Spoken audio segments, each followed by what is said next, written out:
Welcome back to Anusri tutorials అండి. ఈరోజు మనం 10th క్లాస్లోని సోషల్ సైన్స్లో నుంచి సెకండ్ లెసన్ చదువుకుందాము. దాని పేరు ఏంటంటే అభివృద్ధి భావనలు. అభివృద్ధి అంటే ఏంటి అంటే బాగు చేయడం. అభివృద్ధి ప్రగతికి సంబంధించిన భావనలు మనతో అనాదిగా ఉన్నాయి. ఎలా జీవించాలి, మనం ఏం చేయాలి అనే వాటికి సంబంధించి మనకు కొన్ని కోరికలు, ఆకాంక్షలు ఉన్నాయి కదా. అదేవిధంగా దేశం ఎలా ఉండాలి అనే దాన్ని గురించి కూడా మనకు కొన్ని అభిప్రాయాలను ఉంటాయి. మనకు గల తప్పనిసరి అవసరాలు ఏమిటి? మొదటిగా మనకు గల తప్పనిసరి అవసరాలు ఏంటి? జీవితం అందరికీ మరింత బాగా ఉండగలదా? మరింత సమానత్వం సాధించవచ్చా?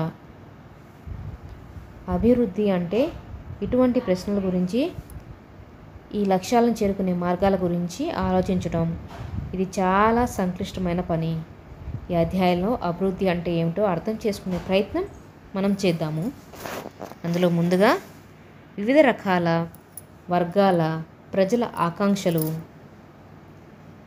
ఇక్కడ చూడండి, నేను లేనిదే వారు అభివృద్ధి చెందరు, ఈ విధానంలో నేను అభివృద్ధి చెందను. చూడండి ఇలా ఉంది కదా.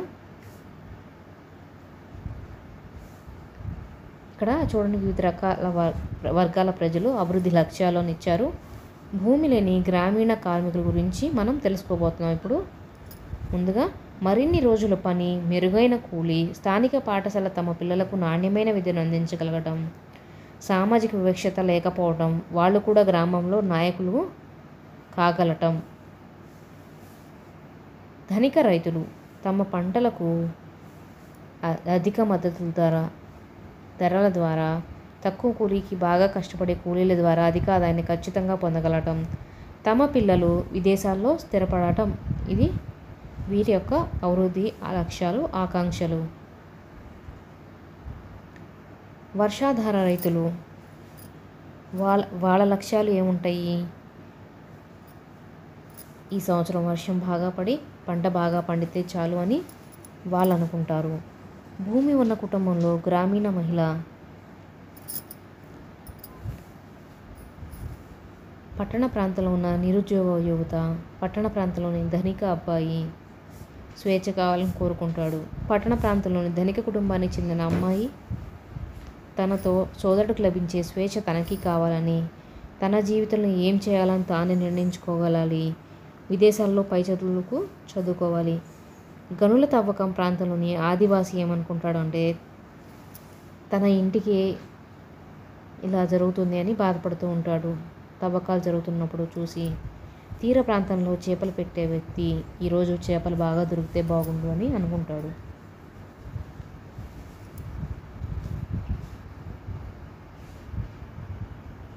ఈ పట్టిక చూసారు కదా. ఈ పట్టిక తర్వాత మనం ఒక్కొక్కరి కోరికలు ఒక్కొక్కలాగా ఉంటాయి. వాళ్ళకు ముఖ్యమైనవి అంటే వాళ్ళ ఆకాంక్షలు, కోరికలు పూర్తి చేసే వాటిని వాళ్ళు ఆశిస్తున్నారు. వాస్తవానికి ఒక్కొక్కసారి ఇద్దరు వ్యక్తులకు లేదా బృందాలకు విరుద్ధమైన కోరికలు ఉండవచ్చు.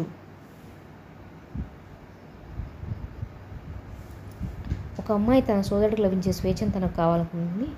ఇంటి పనులు అతడు పాలు పంచుకోవాలని ఆశించవచ్చు, కానీ అది అతనికి నచ్చకపోవచ్చు.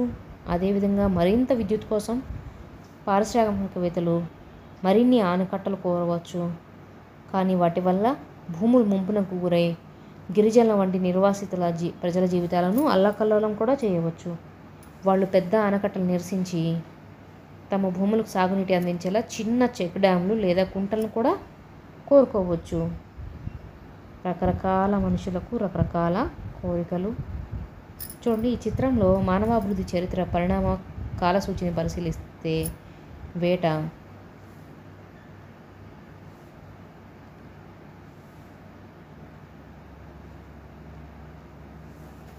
2 లక్షల సంవత్సరాల నుంచి వ్యవసాయం ప్రారంభించి 12,000 సంవత్సరాలని, పారిశ్రామికమైన 400 సంవత్సరాల నుంచి అర్థమవుతుంది.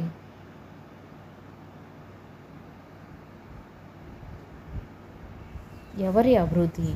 అభివృద్ధి అంటే భిన్న అభిప్రాయాలు ఉన్నప్పుడు అభివృద్ధి యొక్క విధానాలలో వ్యత్యాసాలు ఉండడం సహజమే.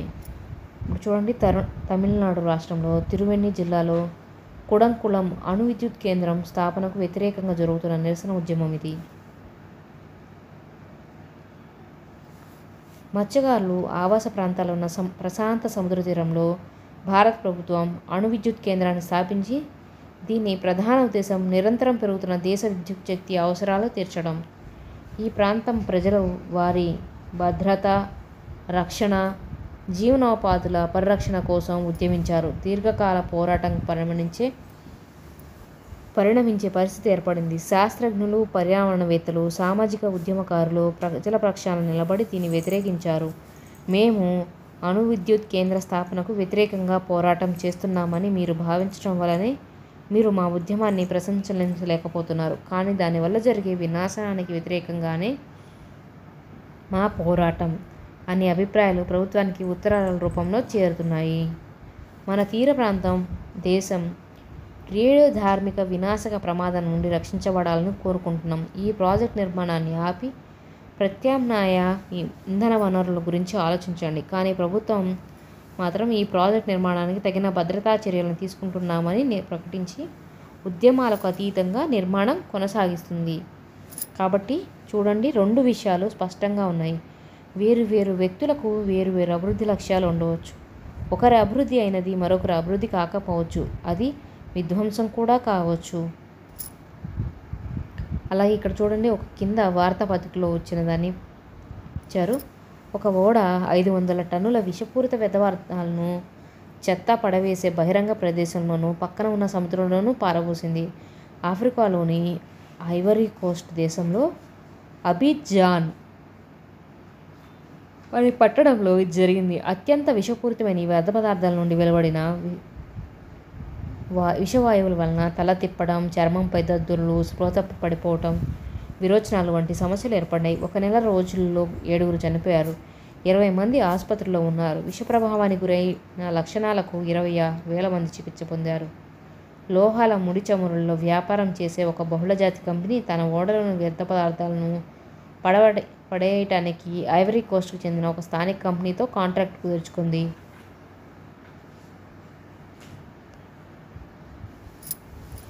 చూడండి, దీనివల్ల ప్రయోజనం పొందిన వాళ్ళెవరు, పొందని వాళ్ళెవరు, ఈ దేశానికి అభివృద్ధి లక్ష్యాలు ఎలా ఉండాలి, కింద అన్ని ప్రశ్నలు వచ్చినాయి. చూడండి, మీ గ్రామానికి, పట్టణానికి లేదా ప్రాంతానికి కొన్ని అభివృద్ధి లక్ష్యాలను పేర్కొనండి అంటున్నారు.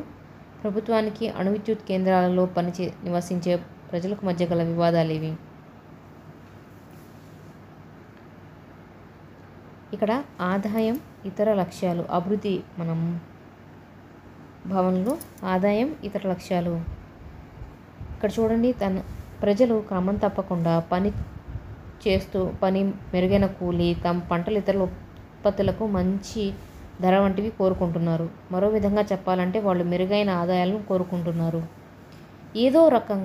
ఒక రకంగా మరింత ఆదాయాన్ని పొందడమే కాకుండా ప్రజలు సమానత, స్వేచ్ఛ, భద్రత, ఇతరుల నుంచి గౌరవం పొందడం వంటి అంశాలను కోరుకుంటున్నారు. వాళ్ళు వివక్షతను వ్యతిరేకిస్తున్నారు. ఇవన్నీ ముఖ్యమైన లక్ష్యాలే. వాస్తవానికి ఒక్కొక్కసారి మెరుగైన ఆదాయం లేదా మరింత వస్తు వినియోగం కంటే ఇవి ముఖ్యమవుతాయి. ఎంతైనా జీవించడానికి భౌతిక వస్తువులు మాత్రమే సరిపోవు. డబ్బు లేదా అది కొనగలిగిన వస్తువులు మన జీవితంలో ఒక అంశం మాత్రమే. అదే మన జీవితం కాదు. అదేవిధంగా అంత తేలికగా కొలవలేని అనేక అంశాలు మన జీవితాలకు ఎంతో ముఖ్యమైనవి. వీటిని తరచుగా పట్టించుకోరు. అయితే కొలవలేని అంశాలు ముఖ్యం కాదు అనే నిర్ణయానికి రావటం సరైంది కాదు. ఇక్కడ చూడండి, చిత్రం ఇచ్చారు కదా. మరొక ఉదాహరణ తీసుకుంటున్నాం మనం. మీకు దూర ప్రదేశంలో ఉద్యోగం వస్తే జీతమే కాకుండా ఇంకా అనేక అంశాలు పరిగణలోకి తీసుకుంటారు. మీ కుటుంబానికి ఉండే సదుపాయాలు, పని పరిస్థితులు, నేర్చుకోవడానికి గల అవకాశాలు, ఒక్కోసారి తక్కువ జీతమైన క్రమం తప్పకుండా పని దొరికి భద్రతాభావాన్ని ఇస్తుంది.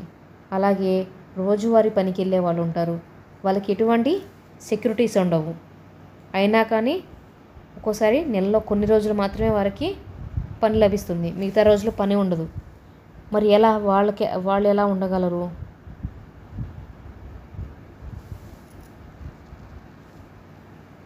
చూడండి, విభిన్న వ్యక్తులకు అభివృద్ధి పట్ల విభిన్న భావనలు ఎందుకుంటాయి? కింద ఇచ్చిన వివరణలో ఏది ముఖ్యమైనది? ఆ వ్యక్తుల జీవన పరిస్థితులు వేరు కాబట్టి. 2 వాక్యాల అర్థం ఒకటేనా? మీ సమాధానాన్ని ఎలా సమర్థించుకుంటారో అని అడిగారు. ప్రజల అభివృద్ధి లక్ష్యాలు వేరువేరుగా ఉంటాయి. ప్రజల అభివృద్ధి లక్ష్యాలు పరస్పర విరుద్ధంగా ఉంటాయి.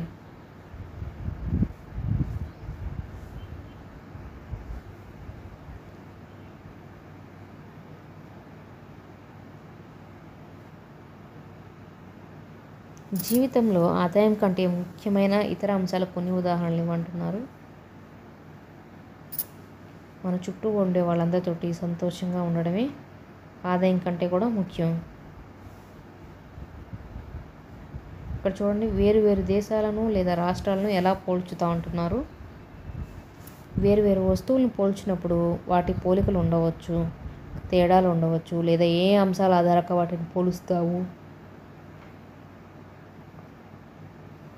వేరు వేరు విద్యార్థులను ఎలా పోలుస్తాం? ఎత్తు, ఆరోగ్యం, నైపుణ్యాలు, ఆసక్తులలో వాళ్ళలో తేడాలు ఉంటాయి. బాగా ఆరోగ్యంగా ఉన్న విద్యార్థి బాగా చదివే విద్యార్థి కాకపోవచ్చు. బాగా తెలివైన విద్యార్థి స్నేహపూర్వకంగా ఉండకపోవచ్చు. మరి విద్యార్థిని ఎలా పోలుస్తాం, ఎందుకు పోలుస్తాం అనే దాన్ని బట్టి ఎంచుకుంటే ప్రామాణికాలు ఆధారపడి ఉంటాయి. ఆటల జట్టుకు, వక్తృత్వ పోటీకి, సంగీత బృందానికి, విహారయాత్ర నిర్వహణకు బృందాన్ని ఎంపిక చేయడానికి వేరు వేరు ప్రామాణికాలను తీసుకుంటాం. కానీ తరగతిలో పిల్లల సమగ్ర అభివృద్ధిని అంచనా వేయాలనుకుంటాం. అప్పుడు ఏం చేస్తాం? ఇలాంటప్పుడు మనం సాధారణంగా ముఖ్యమైన లక్షణాలను తీసుకొని వీటిని ఆధారంగా వ్యక్తులను పోల్చుతాం. పోల్చడానికి తీసుకోవాల్సిన ముఖ్య లక్షణాలు ఏమిటనే దానిపై అభిప్రాయ భేదాలు ఉండవచ్చు. స్నేహశీలత, సహకార స్ఫూర్తి, సృజనాత్మక లేదా సాధించిన మార్కుల. దేశాలను పోల్చడానికైతే ప్రామాణికల్లో ముఖ్యమైనది ఆదాయం ఒకటిగా పరిగణిస్తారు. ఎక్కువ ఆదాయం ఉన్న దేశాలు తక్కువ ఆదాయం ఉన్న దేశాల కంటే అభివృద్ధి చెందాయి. ఎక్కువ ఆదాయం ఉంటే వారికి అవసరమైనవన్నీ ఎక్కువ ఉంటాయన్న అభిప్రాయంతో ఇలా భావిస్తారు. ప్రజలు తమకిష్టమైనవి, అవసరమైనవి ఎక్కువ ఆదాయాలతో సమకూర్చుకోగలుగుతారు. కాబట్టి అధిక ఆదాయం ఉండడం కూడా ఒక ముఖ్య ప్రామాణికంగా పరిగణిస్తారు. దేశ ఆదాయం అంటే జాతీయ ఆదాయం అంటే ఏంటి అంటున్నారు. ఇది చాలా ఇంపార్టెంట్ బిట్ అండి. దేశవాసులందరి ఆదాయమా కలిపి దేశ ఆదాయం అవుతుందని వెంటనే చెబుతాం. ఇది దేశం మొత్తం ఆదాయాన్ని సూచిస్తుంది. అయితే దేశాలను పోల్చడానికి దేశం మొత్తం ఆదాయం అంతగా ఉపయోగపడదు. వివిధ దేశ జనాభాలో తేడా ఉంటుంది. కాబట్టి మొత్తం ఆదాయాలను పోలిస్తే సగటు వ్యక్తి ఆదాయం ఎంత ఉంటుందో తెలీదు. ఒక దేశంలోని ప్రజలు మరొక దేశ ప్రజల కంటే మెరుగ్గా ఉన్నారా లేదా అనే విషయం తెలుసుకోవడానికి మన సగటు ఆదాయాన్ని పోలుస్తాం. దేశం మొత్తం ఆదాయాన్ని దేశ జనాభాతో భాగిస్తే ఇది వస్తుంది.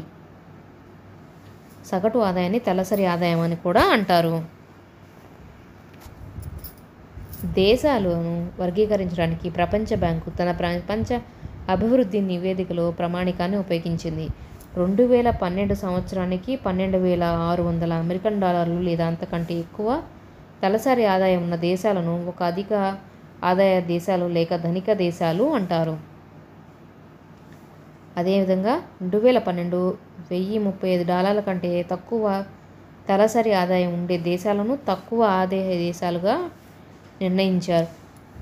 అయితే ఒక దశాబ్దం క్రితం భారతదేశం తక్కువ ఆదాయ దేశాల జాబితాలో ఉండేది.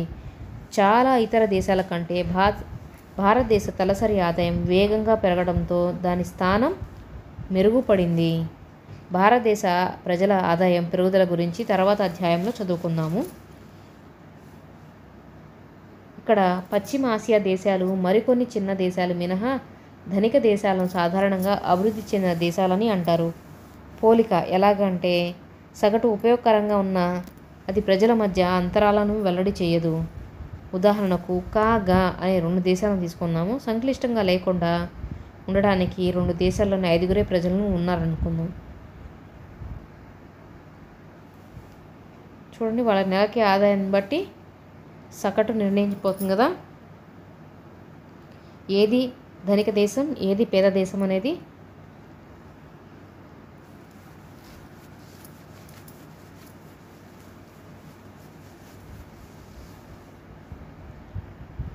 చూడండి ఇక్కడ ధనికులు ఎలా ఉన్నారు, పేదలు ఎలా ఉన్నారు.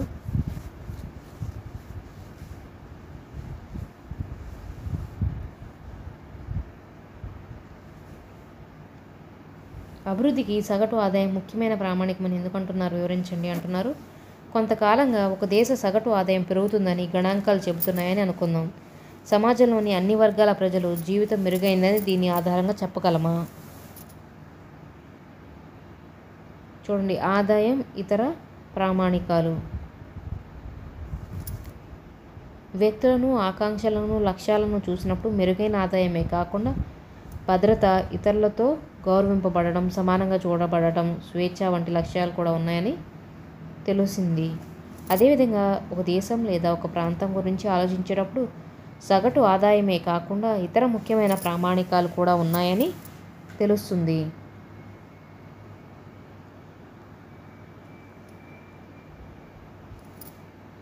ఇక్కడ చూడండి, పంజాబ్ ఎలా ఉంది, హిమాచల్ ప్రదేశ్ ఎలా ఉంది, బీహార్ ఎలా ఉందో ఆదాయంలో.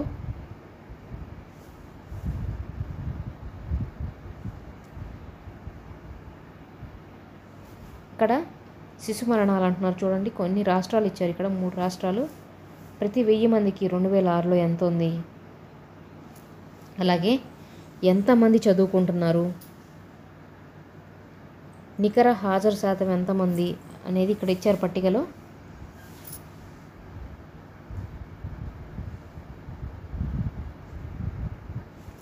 చూడండి, శిశు మరణాలు. సజీవంగా పుట్టిన ప్రతి 1000 మంది పిల్లల్లో సంవత్సరం పూర్తయ్యేసరికి ఎంతమంది చనిపోతున్నారో తెలియజేసే సంఖ్య.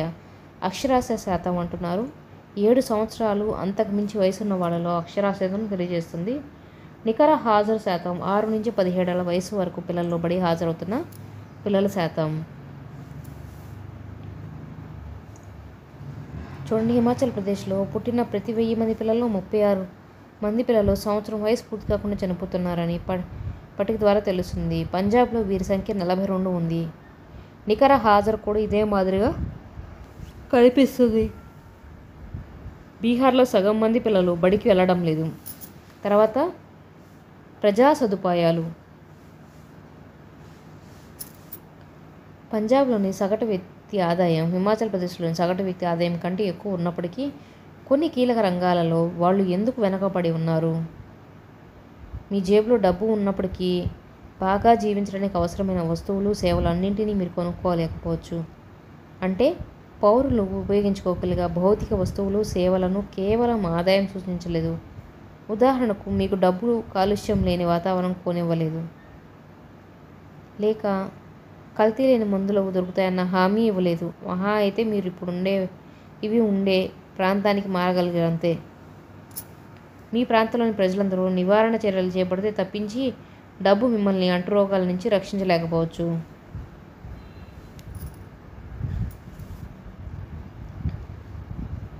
వాస్తవానికి జీవితంలో ముఖ్యమైన వాటిని అందించడానికి తక్కువ ఖర్చుతో చేయాలంటే ఇటువంటి వస్తువులను, సేవలను సామూహికంగా అందించాలి.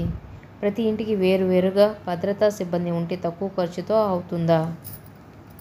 మీ ఊళ్ళో లేదా మీ ప్రాంతంలో మీ ఒక్కరు తప్పించి ఇంకెవరు చదువు పట్ల ఆసక్తి లేదనుకోండి. అప్పుడు మీరు చదువుకోగలుగుతారా? దూరంగా గల ప్రైవేట్ పాఠశాలకు మీ తల్లిదండ్రులు పంపించగలిగితే మీరు చదువుకోలేరు. అంటే ఇంకా చాలామంది పిల్లలు చదువుకోవాలనుకుంటున్నందువలన పిల్లలందరికీ చదువుకోవడానికి అవకాశం ఉండేలా రాష్ట్ర ప్రభుత్వం ఇతర సౌకర్యాలు కల్పించి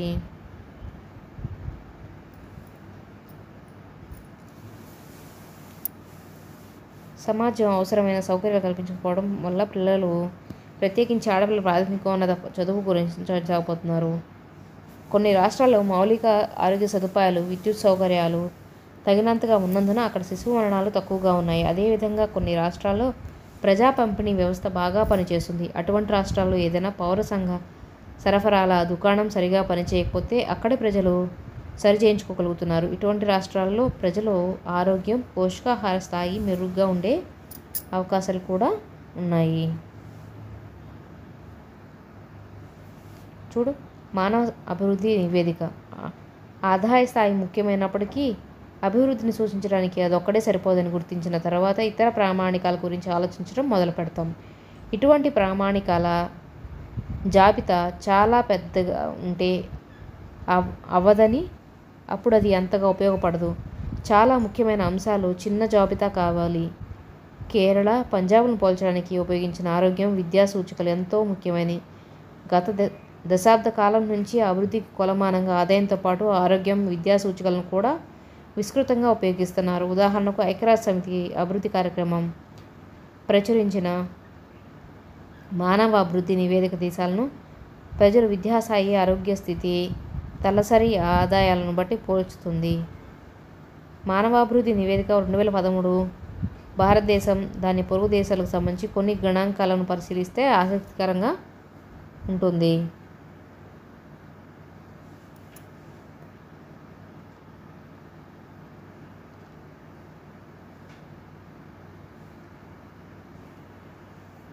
చూడండి ఇక్కడ ఇదిగోండి.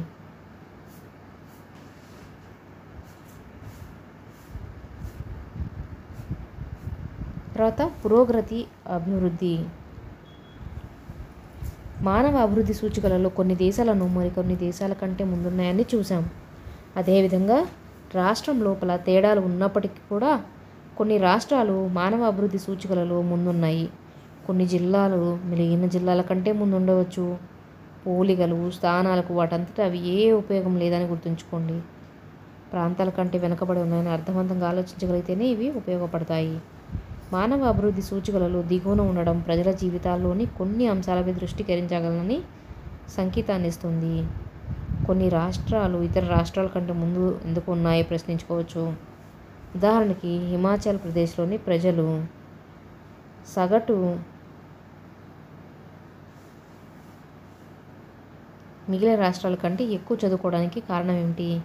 హిమాచల్ ప్రదేశ్లో పాఠశాల విద్యా విప్లవంగా పరిగణింపబడుతున్న దాన్ని మరింత లోతుగా చూద్దాం. దీని నుంచి మనం ఎన్నో విషయాలు కూడా నేర్చుకోవచ్చు. మార్పు తీసుకురావడానికి ఎన్ని అంశాలు కలిసి రావాలో అది తెలియజేస్తుంది. అభివృద్ధి అన్నది నిజంగానే చాలా సంక్లిష్టమైన విషయం. భారతదేశానికి స్వాతంత్రం వచ్చినప్పుడు భారతదేశంలో అనేక రాష్ట్రాల్లో మాదిరిగానే హిమాచల్ ప్రదేశ్లోనూ విద్యాస్థాయి చాలా తక్కువగా ఉండేది. కొండ ప్రాంతం కావడంతో చాలా గ్రామాలలో జనసాంద్రత చాలా తక్కువ. పాఠశాల విస్తరణ ప్రత్యేకించి గ్రామీణ ప్రాంతాల్లోకి విస్తరించడం పెద్ద సవాల్గా ఉండేది. అయితే హిమాచల్ ప్రదేశ్ ప్రభుత్వం అక్కడి ప్రజలు విద్యపై ఎంతో ఆసక్తి చూపారు.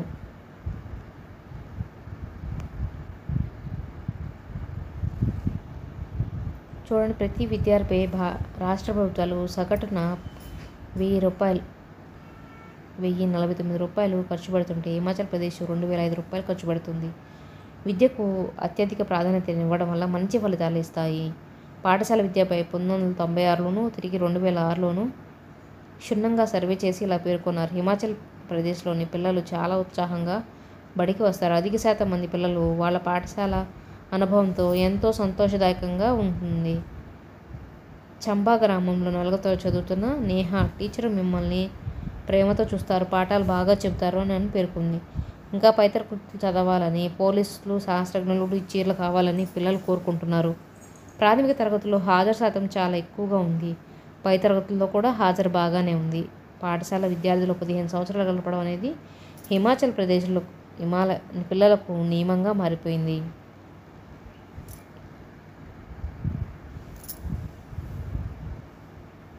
చూడండి, ఇంకా 8వ తరగతి పూర్తి చేసి ఇంకా పై తరగతుల్లో కొనసాగిస్తున్నారు. 13 నుంచి 18 ఏళ్ల వయసు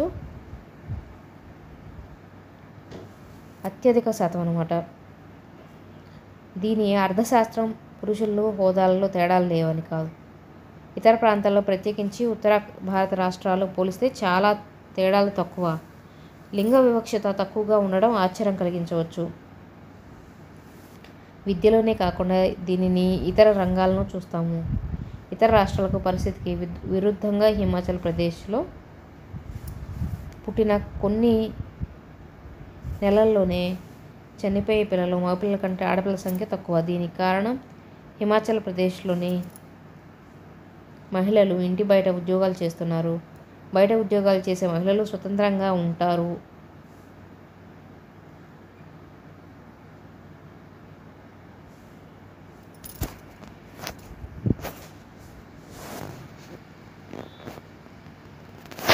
చూడండి, ఇక్కడ పట్టిక ఉంది కదా, 6 సంవత్సరాల నుంచి స్కూల్కి వెళ్ళే పిల్లలు హిమాచల్ ప్రదేశ్లో, అలాగే వేరే దాంట్లో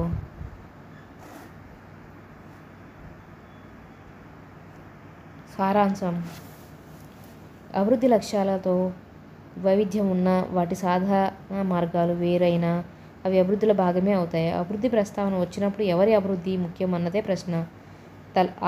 తలసరి ఆదాయాలను అభివృద్ధి గణనలో తరచుగా పేర్కొన్నా అవి కొంతమేరకే తప్ప సమగ్ర అభివృద్ధిని సూచించవు. జాతీయ ఆదాయంలో పెరుగుదల కనిపించినప్పటికీ పంపిణీలో చాలా అసమానతలు ఉన్నాయి.